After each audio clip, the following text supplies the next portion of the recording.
अस्सलाम वालेकुम, मैं हूँ Farhan Nadeem. Welcome to my world, खुशामदीद। कैसे हैं आप लोग? उम्मीद है आप सब बिल्कुल ठीक होंगे। मैं भी आपकी दुआओं से बिल्कुल खैरियत से हूँ। जैसे कि मैंने आप लोगों को बताया था, मैं डिफरेंट टॉपिक्स पे आपके साथ वीडियोस शेयर करूंगी। हेल्थ टिप्स होंगी, ब्यूटी टिप्स होंगी, सेलिब्रिटी से इंटरव्यूज होगी और बहुत सारे वीलॉग्स। तो जनाब, मौसम बदल रहा है और इस बदलते मौसम के साथ और भी बहुत सी प्रॉब्लम्स होती हैं। कौन सी प्रॉब्लम? हमारी स्किन की प्रॉब्लम, इतनी ड्राई हो रही होती है, साथ में इतनी मट्टी धूल। हम अपनी स्किन को कैसे सेव करें? तो आज मेरे साथ एक कंसल्टेंट डर्माटोलॉजिस्ट मारिया आबिद है, जिन्होंने डाउ से मेडिकल किया है, और मैं इनसे आपका इंट्रोडक्शन कराती हूँ। अस्सलाम वालेकुम मारिया। वालेकुम अस्सलाम, कैसी हैं आप? मैं बिल्कुल ठीक, आप बताएं। मैं बिल्कुल ठीक, अल्हम्दुलिल्लाह। आजकल तो आप लोग बहुत बिजी जा रहे होंगे। बिल्कुल। सर्दियां भी और साथ में शादियों का सीजन, तो बिल्कुल सबको अपनी स्किन केयर का ख्याल बिल्कुल। आता है। अच्छा, मैं सोचती हूँ कि सिर्फ शादियों में या किसी जाने की वजह से हमें स्किन केयर नहीं करनी चाहिए, हर वक्त नहीं करनी चाहिए। बिल्कुल, दैट्स ट्रू। और इम्पॉर्टेंट तो यही है कि थ्रू आउट द ईयर, चाहे कोई भी सीजन हो, चाहे शादियां हो, चाहे रूटीन हो, हमेशा स्किन का ख्याल रखना जरूरी है। बिकॉज आप जब एक स्पेसिफिक इवेंट पे ख्याल रखते हैं तो वो एकदम से आपकी स्किन मैजिक नहीं होता कि वो एक सही महीने 15 दिन में ठीक हो सही जाए। कॉन्टिन्यूस प्रोसेस है। सही सही। और सिर्फ फेशियल कराने से हमारी स्किन सही नहीं हो जाती। बाज लोग सोचते हैं कि शादी कहीं है, दावत है, तो हम एक दफ़ा फेशियल करा देंगे तो सही हो जाएंगे। और मैंने तो ये भी सुना है कि गर्मियाँ जो है ना, हमारे लिए एक नेमत है, क्योंकि गर्मियों में ह्यूमिडिटी होती है, इसकी वजह से हमारी स्किन हाइड्रेट रहती है। और जब भी सर्दियाँ आती हैं, हमारी स्किन ड्राई हो जाती है, क्योंकि ह्यूमिडिटी नहीं होती और मॉइस्चर कम हो जाता है। एम आई राइट? बिल्कुल, एब्सोल्युटली राइट। और स्पेशली हम कराची में रहते हुए बहुत लकी इस तरह से हो जाते हैं कि जो ह्यूमिडिटी हमें मिलती है हमारी स्किन के लिए बहुत ही अच्छी होती है। सही और गर्मियों में हमें हाइड्रेशन या ड्राइनेस वाले प्रॉब्लम नहीं आ रहे होते, सही। डिहाइड्रेशन और ड्राइनेस वाले। अब जो सर्दियाँ जैसे ही आती हैं, चाहे कराची में सर्दी शदीद नहीं भी आती, उसके साथ ड्राइनेस का गिफ्ट आ जाता है। बिल्कुल तो स्किन ड्राई हो जाती है, डल हो जाती है। बिल्कुल। और जैसे ही ड्राई होगी, आपकी स्किन डल होने लगेगी और एकदम से ऐसा कॉम्प्लेक्शन होगा जैसे डार्क कॉम्प्लेक्शन हो बिल्कुल, गया। डेफिनेटली। तो ये क्या सर्दियों में ड्राई स्किन की वजह से हमारी पोर्स ओपन हो जाती? क्या प्रॉब्लम क्या होती है? जैसे ऑयली स्किन वालों को कहा जाता है कि वो जब जितनी भी एज हो जाएगी, उनकी स्किन पे झुर्रियाँ कम आएंगी। ड्राई स्किन वालों पे ज्यादा आती है। असल में होता ये है कि ड्राइनेस की वजह से जो हमारी स्किन का एक नेचुरल बैरियर होता है, अल्लाह ताला ने एक प्रोटेक्शन का बैरियर बनाया हुआ होता है, जिसको नेचुरल मॉइस्चराइजिंग फैक्टर भी कहते हैं। तो ये एक मॉइस्चर प्रोवाइड कर रहा होता है और एक बैरियर बना के स्किन को हेल्दी रख रहा होता है। तो चाहे वो एनवायरनमेंट की वजह से ड्राइनेस बढ़ जाए या जिन लोगों की नेचुरली ड्राई स्किन होती है, तो उनका प्रॉब्लम ये होता है कि उनकी स्किन डैमेज की प्रोन होती है, स्किन ईजिली डैमेज हो जाती है। तो जब डैमेज होती है तो उस डैमेज की वजह से डिहाइड्रेशन भी हो जाती है, डलनेस, और जो एक टू टोन वाले जो प्रॉब्लम लोग कह रहे सही होते हैं। सही। तो ये सारे इश्यूज ड्राइनेस और डिहाइड्रेशन से रिलेटेड है। चलें, ये तो हो गया मौसम के। अब हम कैसे प्रोटेक्ट करें कि हमारी स्किन अगर ड्राई हो रही है तो हम क्या रूटीन अपनाएं, कि हम इवनिंग में, मॉर्निंग में डिफरेंट रूटीन अपनाएं, और किस तरह से हम अपनी स्किन को हाइड्रेट रखें और ड्राई होने से बचाएं? अच्छा, ये बहुत इंपॉर्टेंट क्वेश्चन है। और जैसे हम डिहाइड्रेशन और ड्राइनेस की बात करें तो सबसे पहली चीज़ तो ये आ गई कि हम अपनी स्किन को ड्राइनेस और डिहाइड्रेशन से बचाना है। तो उसमें नंबर 1 पे जो चीज़ है वो मॉइस्चराइज़र है। राइट काइंड ऑफ मॉइस्चराइज़र अगर आपकी स्किन केयर में है तो आप समझें आधे से ज़्यादा प्रॉब्लम्स आपके सॉल्व हैं। और उसमें पे हमें विंटर्स के हिसाब से डिफरेंट मॉइस्चराइज़र चूज़ करना पड़ता है। स्पेशली जैसे हम कराची में हैं तो हम जो मॉइस्चराइज़र समर्स में यूज़ कर रहे हैं वो विंटर्स में नहीं कर सकते। विंटर्स में हमें थोड़ा थिक क्रीम बेस्ड मॉइस्चराइज़र चाहिए, वो मॉइस्चराइजर्स जिनमें हाइलुरोनिक एसिड, सेरामाइड, जो वो इंग्रेडिएंट्स हों जो हमारी स्किन को हाइड्रेट भी करें, मॉइस्चराइज भी करें। तो पहली चीज़ तो मॉइस्चराइज़र है जो हमें अपनी स्किन केयर में अपनी स्किन टाइप के हिसाब से चूज़ करना है। सही। अच्छा, दूसरी बात मैंने ये सुना था कि फेस वॉश जो है वो भी हमारी स्किन को ड्राई करता है, और अगर हम सुबह उठ के पहले सिर्फ पानी से फेस को वॉश करें, उसके बाद आधे एक घंटे के बाद फेस वॉश या कोई हल्की सी चीज़ यूज़ करें बहुत लाइट क्वांटिटी में, तो क्या ये सही है कि फेस वॉश ड्राई अच्छा, करता है? ये भी आप समझिए एक तरह से मिथ है। वो इसलिए कि हमारे एक किसी ने चीज़ ले ली, वो सब फ्रेंड्स फैमिली वही चीज़ यूज़ करना शुरू कर देते हैं। तो द थिंग इज़ कि हर एक की स्किन टाइप डिफरेंट है, हर एक का एज ब्रैकेट डिफरेंट है। तो आपने अपनी स्किन टाइप के हिसाब से एक प्रोडक्ट चूज़ करना होता है। फॉर एग्जाम्पल, अगर आपकी ड्राई स्किन है पूरा साल या सर्दियों में तो आपको क्रीमी लाइट फेस वॉश चाहिए। बट अगर आपका ऑयली फेस है और आपको एक्नी प्रोन फेस है, चाहे वो सर्दियाँ या गर्मियाँ, तो आपको एक थोड़ा सा एक्सफोलिएटिंग फेस वॉश चाहिए होगा। वो फेस वॉश चाहिए होगा जो स्किन से ऑयल को निकाले, डर्ट को निकाले, पोर्स को क्लीन करे। तो ऐसा नहीं है कि आपका फेस वॉश भी स्किन को नुकसान दे रहा होता है, वो that is the wrong choice of face हाँ, वॉश जो स्किन को खराब कर सही। रहा होता है। वो होता है ना, घर के सौदे में एक फेस वॉश आता है, सारा घर उसी से मुंह धो रहा होता एग्जैक्टली है। और वो बस अगर किसी एक को सूट कर गया तो वो सारी फैमिली या सारे फ्रेंड्स उसी पे ही होते हैं, तो उसमें गड़बड़ हो जाती है टाइप ऑफ फेस वॉश पे। बस यही होता है, लैक ऑफ अवेयरनेस, पता नहीं होता कि आपकी स्किन टाइप क्या है और आपको कौन सी चीज यूज करनी है। सारी बात यहाँ आती है। एग्जैक्टली। अच्छा मारिया, आप मुझे बता रही थी कि एक्सफोलिएट करते हैं या स्क्रब करते हैं फेस पे, हमारी जो ड्राइनेस हो जाती है उसको, तो ये क्या डेली करना चाहिए कि उसका क्या तरीका है? अच्छा, एक्सफोलिएंट्स की जैसे कि बात शुरू हुई है तो थोड़ा सा मैं एक्सप्लेन कर दूँ, बिकॉज आजकल बड़े लोग पूछ रहे होते हैं फिजिकल एक्सफोलिएंट, केमिकल एक्सफोलिएंट।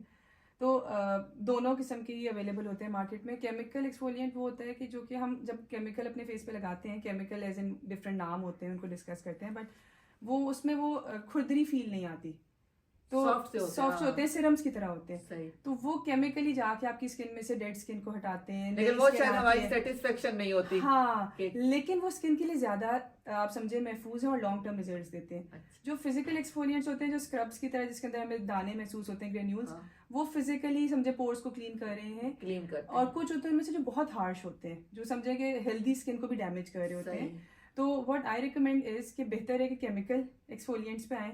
बहुत से लोगों को भी एक्सेप्टेंस नहीं आई है, कुछ थोड़ी नई चीज़ है मार्केट में, तो वो अगर यूज़ कर रहे हैं तो वो माइल्ड वाला यूज़ करें, स्क्रब या एक्सफोलिएंट, और हफ्ते में 1 दफ़ा 2 दफ़ा depending on the skin type and depending on the weather. अच्छा। डेली नहीं करना चाहिए, स्पेशली जो फिजिकल वाला है, क्योंकि वो उसके ग्रेन्यूल्स जो होते हैं, दानेदार जो होते हैं, वो सारे स्किन को डैमेज भी कर रहे होते हैं। नेचुरल हेल्दी ऑयल भी स्किन का खत्म कर रहे होते हैं। और उसकी जो डायरेक्शन है मूव्स, वो भी हमें फेस को ऊपर करके करना चाहिए कि वो डैमेज ना हो, और जो एक्सफोलिएट हो जेंटली करना चाहिए, बिल्कुल करना चाहिए। बहुत से लोग जो है जोर जोर से करते हैं, समझते हैं कि इससे स्किन साफ हो जाएगी, ये नहीं होना और चाहिए। होता है कि उस वक्त वो इमीडिएटली अच्छी भी लग रही होती है, लेकिन वो आप वो देखते हैं कि 1-2 दिन बाद ही स्किन वापस से ड्राई हो जाती है और पोर्स ओपन हो जाते हैं, उसकी वजह है कि वो थोड़ा हार्श हो जाते हैं अपनी स्किन के साथ। तो जेंटल होना बहुत ज़रूरी है, एंड आई वुड रिकमेंड कि फिजिकल से ज़्यादा अच्छा केमिकल एक्सफोलिएंट्स होते हैं, जिनमें ग्लाइकोलिक एसिड है, मैंडेलिक एसिड, लैक्टिक एसिड, इनके साथ जो आते हैं एक्सफोलिएंट्स, वो स्किन के लिए ज़्यादा महफूज है। अच्छा मुझे आप बताएं चले एक बात, कि बहुत से लोगों को ये नहीं पता होता कि मॉर्निंग रूटीन क्या होना चाहिए। हम पहले फेस वॉश करें, एक्सफोलिएट करें, मॉइस्चराइजर लगाएं, स्टेप बाय स्टेप आप मुझे बताएं कि हमारे जो व्यूवर्स हैं उनको ज़रा ये नॉलेज जाए कि किस स्टार्ट कैसे करें, देखिए। अच्छा, अगर तो आप बिगिनर है ना स्किन केयर रूटीन में, तो मैं रिकमेंड करती हूँ कि आप 2 से 3 चीज़ों से स्टार्ट करें, ताकि एक दफ़ा रूटीन बन जाए, फिर आप स्टेप वाइज चीज़ें ऐड करते जाएं। तो जैसे अगर हमने फेस वॉश किया सुबह सुबह, उसके बाद हम बेसिक ये कि फॉर एग्जांपल, चलिए मैं स्टेप्स बताती हूँ, देन डिपेंड करता है कौन क्या क्या ऐड करना चाहे रूटीन में।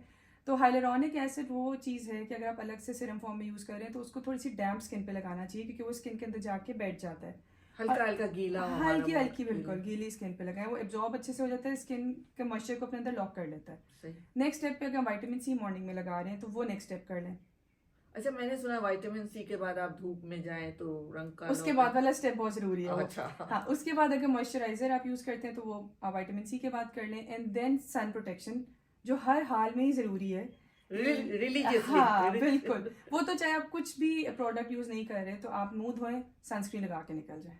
बिल्कुल बेसिक अगर एक काम करना है तो वो सनस्क्रीन है, उसको नहीं छोड़ें। वो चीजें एग्जैक्टली, तो उसको नहीं छोड़ना, बाकी बेशक आप सब छोड़ दें अगर आपको बहुत ज्यादा चीजों का टाइम नहीं है या शौक नहीं है, सनस्क्रीन तो लाजमी है।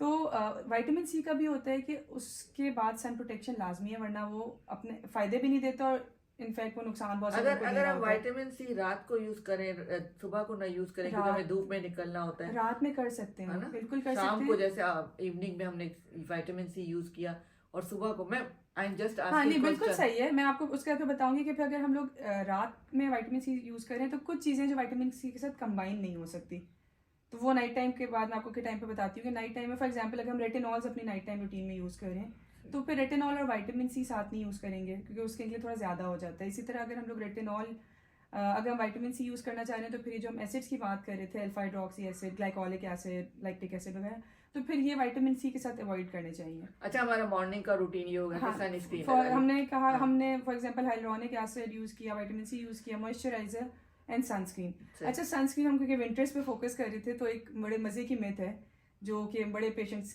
जैसी गर्मियाँ आती हैं तो आना शुरू होते कहते हैं गर्मियाँ आ गई हैं अब आप सनस्क्रीन को रिकमेंड कर दें। तो बहुत सारे लोग ना गर्मियों को रिलेट करते हैं सनस्क्रीन से। तो इट्स सनस्क्रीन का काम है धूप से बचाना, तो चाहे सर्दी है या गर्मी है हमें सन प्रोटेक्शन चाहिए सर्दियों में तो इनफैक्ट हम ज़्यादा शौक से धूप में जा रहे होते हैं, तो एक्स्ट्रा प्रोटेक्शन चाहिए होती है।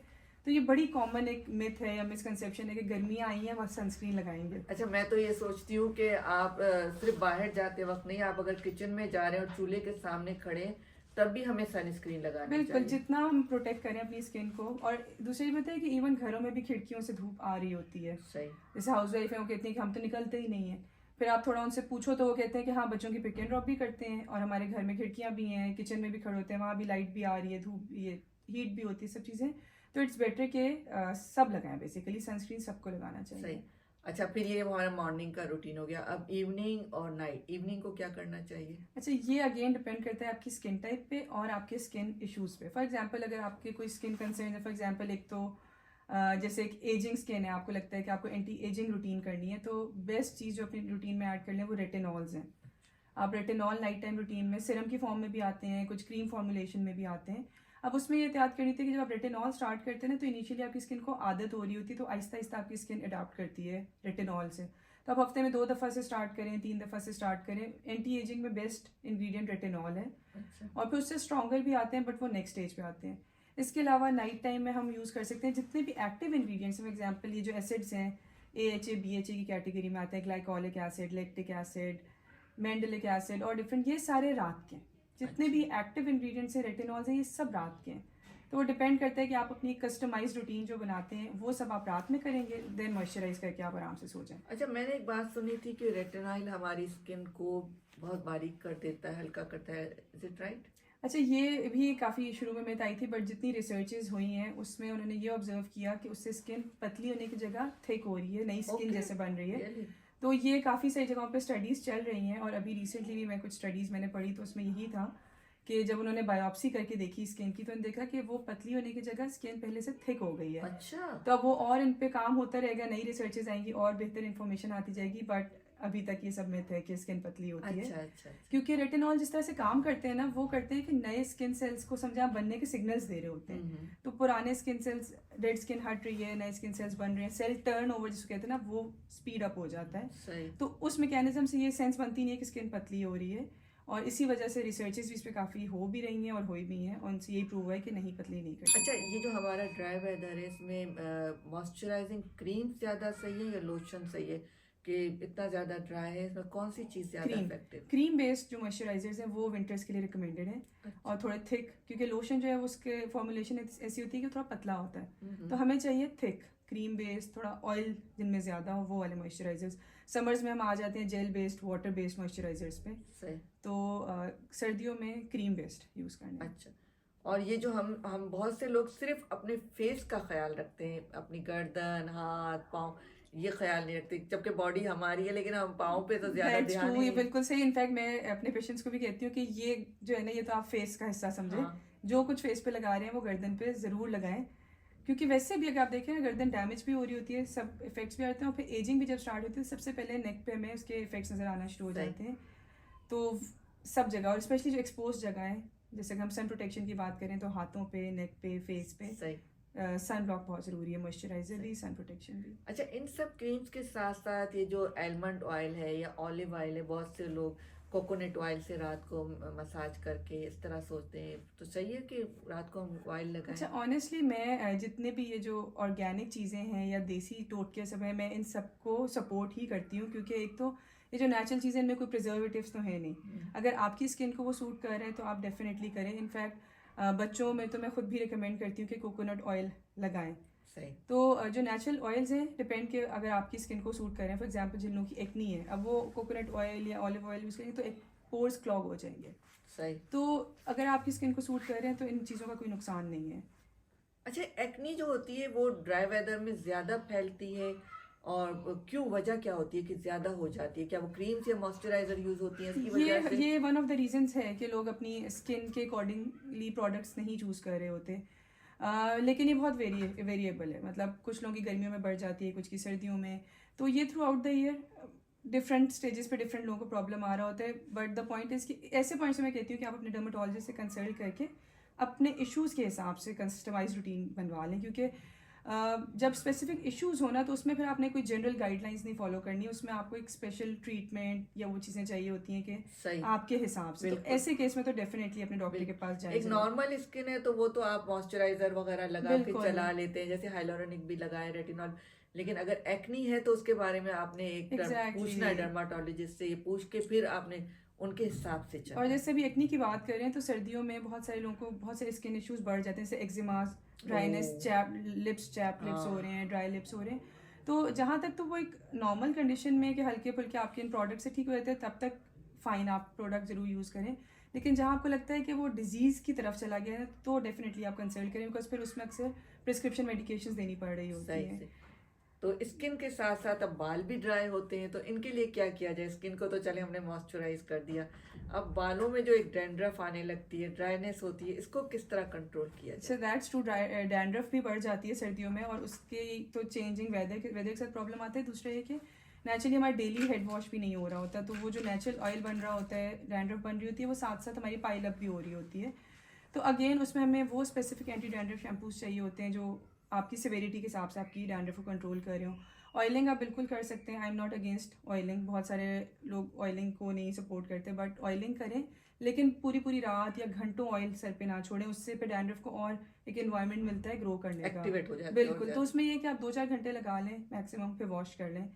और जिन लोगों को डैंड्रफ ज़्यादा है तो उन केसेस में जहाँ सिवियर है तो हमें रिकमेंड करना पड़ता है कि आप डेली या ऑल्टरनेट डे पे वॉश करें, क्योंकि वो बढ़ती चली जाती है जब वो वॉश नहीं होता। सही, प्रोडक्ट्स यही है कि उनकी डैंड्रफ के अकॉर्डिंगली हमें एंटी डैंड्रफ शैम्पूज रिकमेंड करने पड़ते हैं, प्लस हाइड्रेटिंग शैम्पूज आते हैं। जैसे हम हाइलोनिक एसिड की बात करते हैं तो हाइलोनिक एसिड बेस्ड शैम्पूज आते हैं, तो आप मॉइस्चराइजिंग और हाइड्रेटिंग शैम्पूज पे स्विच कर जाएं, ना कि वो शैम्पूज जो स्किन बालों को बहुत ड्राई कर रहे हो।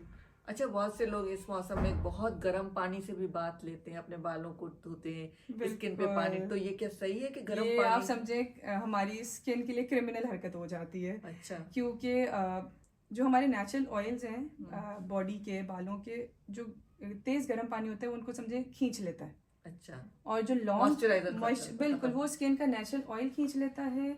और लंबे शावर्स और हॉट शावर्स ये मैं थ्रू आउट द ईयर नहीं रिकमेंड करती किसी को भी। और जैसे बच्चे होते हैं वो टब में बैठे हुए होते हैं हाँ, गर्म पानी में, ये सब चीज़ें आपके ऑयल को खत्म कर देता बॉडी। ख़त्म करती हैं और आपकी स्किन ड्राई हो जाएगी, बाल भी ड्राई हो जाएंगे। तो absolutely no to hot showers and long showers, मतलब नीम गर्म पानी से आप नहाएं, इतना काफ़ी होता है आई थिंक। तो hot shower through out the year and long showers दोनों बिल्कुल भी मैं रिकमेंड नहीं करती। और एक और चीज़, एक और बहुत इंपॉर्टेंट चीज़ है और बड़ा एक अच्छी चीज़ है कि जैसे ही आप शावर करके निकलते हैं उस वक्त स्किन थोड़ी डैम्प होती है, तो that is the best time आप अपना मॉइस्चराइजर भर के लगा ले। बच्चों में भी बड़ों में बिल्कुल, दोनों में ये बेस्ट टाइम होता है। बिल्कुल। और बॉडी सोप भी कोई ऐसा लें जो मॉइस्चराइजर वाला हो, बिल्कुल, बिल्कुल। मॉइस्चराइजिंग हो, नॉन फ्रेग्रेंट हो, बहुत ज़्यादा उसमें जो नेचुरल की तरफ होते हैं, कुछ होते हैं जिनमें बहुत खुशबू होती है, हाँ, प्रिजर्वेटिव्स होते हैं, वो भी ऑयल को खींचते हैं, स्किन को सेंसिटिव बनाते हैं। सही बात। अच्छा, दूसरी बात ये कि चले हमने मॉइस्चराइज कर लिया, ये क्या, इन सब चीज़ों के बाद क्या डाइट हमारे स्किन पे, बालों पे असर करती है ड्राइनेस को कम करने में? डाइट का कितना अमल दखल है? डाइट का आप समझें 100% अमल दखल है। जैसे हम बात करते हैं कि हमारी हेल्थ के लिए डाइट जैसे हर चीज़ के लिए चाहिए, तो हमारी स्किन जो हमारी बॉडी का सबसे बड़ा ऑर्गन है, हमारी जब बॉडी में अच्छी डाइट जाती है तो हमारी स्किन अच्छी होती है। सही, तो सर्दियों में हम पानी कम पीते हैं सब, बिल्कुल, हाइड्रेशन अंदर से भी कम हो जाती है, तो पानी से ले इसके साथ साथ अच्छी डाइट और अच्छी स्किन के लिए तो हेल्दी ऑयल्स भी बहुत ज़रूरी हैं, जो कि नट्स की फॉर्म में हों। सर्दियों में तो नट्स खाने में मज़ा बड़ा आ सही, रहा होता है, सही, तो सही, नट्स खाएं, पानी ज़्यादा पिएं, प्रोटीन खाएं, ये सब चीज़ें हमारी बालों और स्किन के लिए बहुत ज़रूरी है। सही, तो हेल्दी ऑयल्स, प्रोटीन हमें चाहिए। सही, और एक और चीज़, ह्यूमिडिफायर का बहुत अच्छा रोल है। बिल्कुल। ये हाँ। मैंने जब जैसे घर में हीटर्स चलते हैं तो वो पूरे हमारी बॉडी का मॉइस्चराइज खत्म हो जाता है। बिल्कुल, ये गर्मी, हम लोग सर्दी में यही ज्यादा हीटर्स वगैरह एग्जैक्टली वो फिर वो जब स्किन एनवायरनमेंट ड्राई हम क्रिएट कर रहे होते हैं तो वो स्किन और ड्राई हो जाती है, तो ह्यूमिडिफायर का बहुत अच्छा रोल होता है। अच्छा, और स्पेशली जिन घरों में बच्चे हैं या बुजुर्ग हैं, दोनों एक्सट्रीम्स पे ना स्किन की ड्राइनेस के इश्यूज बहुत ज़्यादा आते हैं, सही, तो स्पेशली जहाँ बच्चे और बुजुर्ग हैं उन घरों में तो ह्यूमिडिफायर ज़रूर लें। और जैसे कि पंजाब या केपी के साइड, हमारे दूसरी साइड पे वहाँ सर्दियाँ इतनी ज़्यादा होती हैं कि सही, पूरा थ्रू आउट ही हीटर्स चल रहे होते हैं, सही, तो उनको आई रिकमेंड के ह्यूमिडिफायर ज़रूर लें। सही, सही, सही। बहुत अच्छा लगा मुझे, इतने सारे सवालात हैं लेकिन जाहिर बात है आपको भी जाना है, टाइम हमारा कम है। तो इंशाल्लाह ताला सेकंड सेशन रखेंगे और आप जरूर, मेरे इंशाल्लाह। व्यूवर्स को कोई खुद से अपनी गाइडलाइन देना चाहें, कुछ बताना चाहें ड्राई वेदर में वो किस तरह अपनी स्किन को साफ रख सकते हैं, सब हेल्दी रख सकते हैं, आप खुद अपने व्यूवर्स से बात करें। Thank you so much.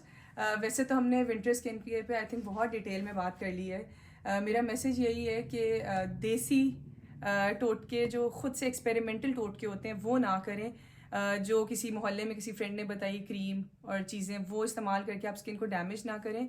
जो चीज़ें प्रूवन हैं, अच्छे प्रोडक्ट्स हैं, वो आप ज़रूर इस्तेमाल करें। बट अगर आपकी स्किन पे कोई इश्यूज़ हैं तो अपने डॉक्टर से ज़रूर कंसल्ट करें, अपने डर्मेटोलॉजिस्ट के पास जाएं, ताकि अगर आपको दवाइयों की मेडिकेशंस की ज़रूरत है तो वो आपको उसके हिसाब से दे सके।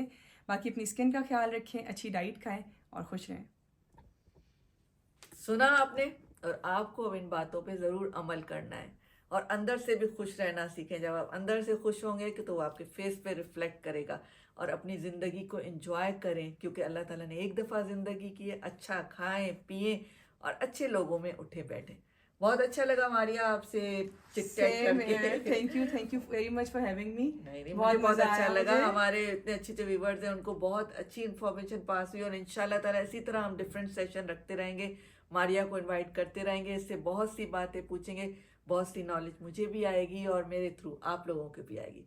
जी नाज़रीन, अगर आपको मेरा इंटरव्यू पसंद आया है तो लाइक करें और सब्सक्राइब करें मेरे चैनल को। मुझे आप लोगों की दुआओं की बहुत ज़रूरत है। मेरी तरफ से आप लोगों के लिए बहुत दुआएं। जहाँ रहें खुश रहें, अपने घर वालों के साथ, अपने बच्चों के साथ, अपने प्यार करने वालों के साथ। तो हमें इजाज़त दें, मिलते हैं अगली वीडियो पे। खुदा हाफिज़।